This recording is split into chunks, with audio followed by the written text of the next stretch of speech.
क्या आपने कभी सोचा है कि एक ऐसा व्यक्ति जो संसद में हार के बाद अकेला बैठा था और एक दिन पूरे देश की आवाज बन जाएगा? एक ऐसा नेता जिसे बार बार पराजय मिली लेकिन जिसने हार को कभी अपने स्वभाव में नहीं बसने दिया। एक ऐसा प्रधानमंत्री जो युद्ध की बात करता था तो शांति की भाषा में और कविता लिखता था तो राष्ट्र की पीड़ा में। जी हाँ, आज हम बात करेंगे भारत रत्न अटल बिहारी वाजपेयी जी की, जिनका जीवन सिर्फ राजनीति नहीं, संकल्प, संघर्ष और संवेदना की कहानी है।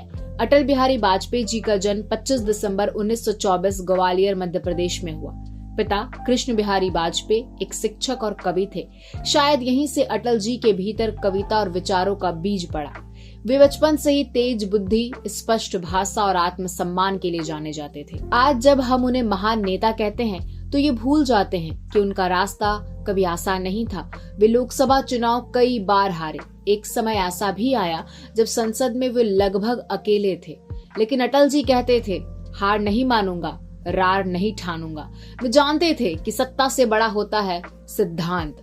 उन्होंने कभी अपने विचारों को सौदा नहीं किया। अटल बिहारी वाजपेयी सिर्फ नेता नहीं थे, वे शब्दों के साधक थे।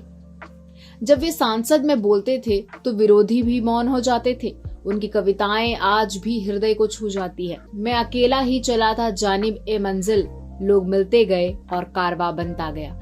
यही अटल जी का जीवन था। अकेले शुरू हुआ और इतिहास बन गया। अटल जी 3 बार भारत के प्रधानमंत्री बने, लेकिन तीसरे कार्यकाल ने इतिहास रच दिया।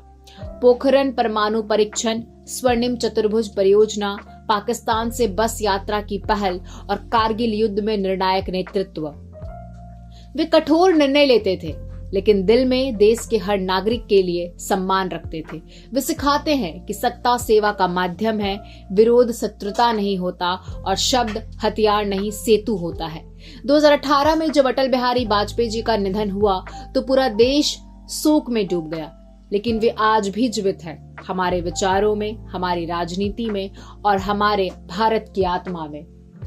वे चले गए, लेकिन मर्यादा की राजनीति का दीप जला गए। अगर आपको ये कहानी प्रेरक लगी हो तो वीडियो को लाइक करें, चैनल को सब्सक्राइब करें और कमेंट में लिखें, अटल जी भारत का गौरव।